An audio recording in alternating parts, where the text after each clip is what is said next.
body of persons who resolves legal disputes.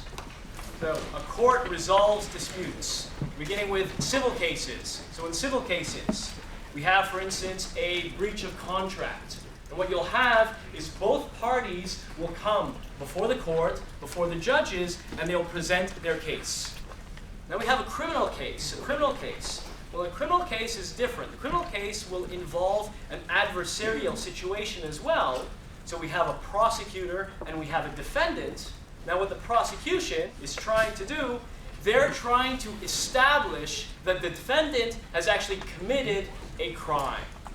We have two standards in criminal cases and in civil cases. In criminal cases, beyond a reasonable doubt. In civil cases, balance of probabilities. Balance of probabilities, what's most convincing? Right? Two parties are coming forward and saying we have this dispute.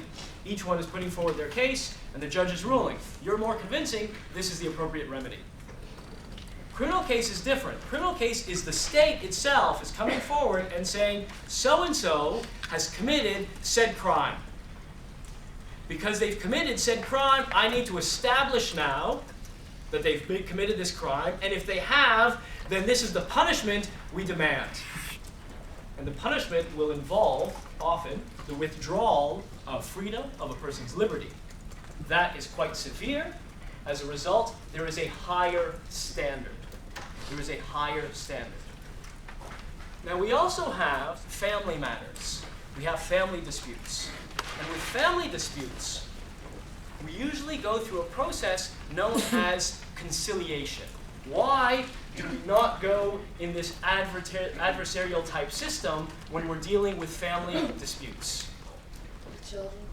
Children? There can often be children involved, and we're concerned about what's in the best interest of children. Others? Try not to break down the relationships any further than they already have been. Right, precisely. So we have to think of this long term. So a court case is an immediate, but a family or a familial relationship is long-term and lasts for life. As a result, what you're trying to do, instead of just resolving a dispute and deciding who wins and who loses, what you're trying to do is to bring the parties together as a way to preserve the integrity of the family. So the first thing that the courts do is resolve disputes. The second thing courts do is the courts interpret and apply the law. They interpret and apply the law. So we have a given set of facts, and the courts will apply this law to that given set of facts, and they will issue a ruling. An important question when it comes to the application of the law is who is subject to the law? Precisely. So we have this idea of accountability, that everyone is accountable to the law, meaning everyone within society is governed by the same rules. Now, of course, because we have this idea of equal application to everyone, what we also do is provide courts a certain amount of independence. The judiciary often have life tenure. Think back to what we were saying about the separation of powers. They have life tenure to ensure their independence, to ensure their neutrality. The third responsibility that courts have, the courts clarify and develop the law. The courts will clarify and develop the law. Courts are structured hierarchically.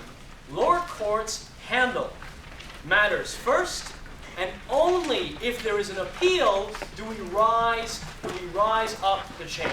Only if there is an appeal. Now appellate courts will only review legal rulings by lower courts. It means that they will not consider new evidence, and they will also not reassess the facts. So as we said before, when it comes to precedent, lower courts have to apply the rulings of higher courts.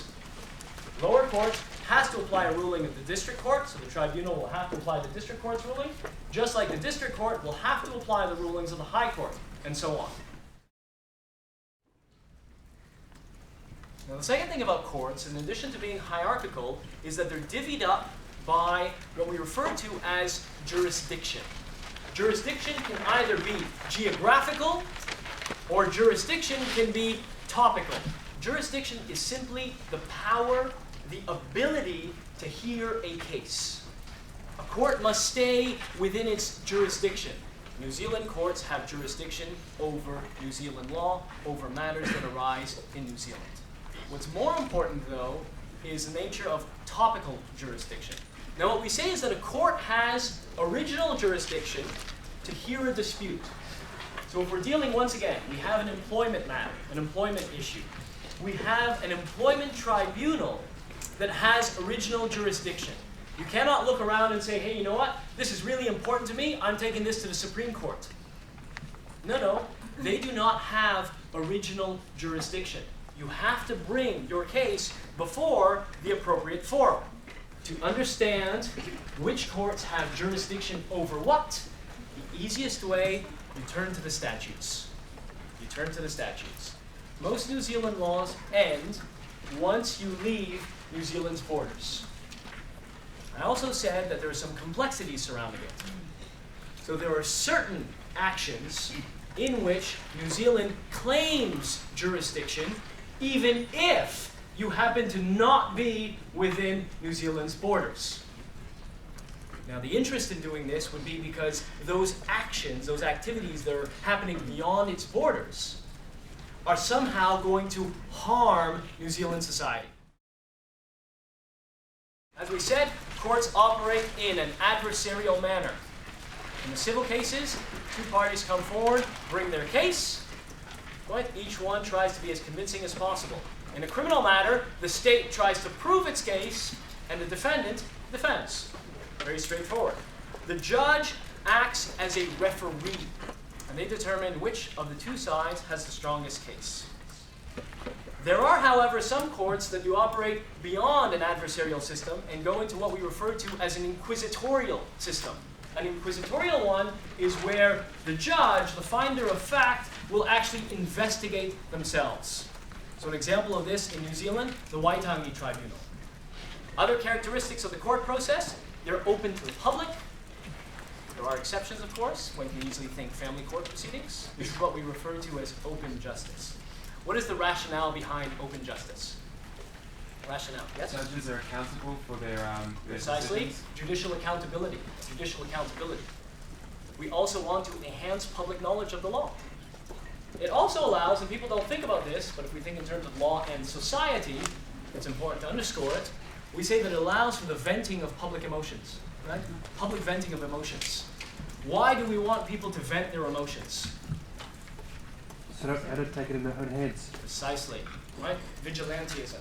Finally, the courts have to be accessible and not privilege certain groups over others. Not privilege certain groups over others.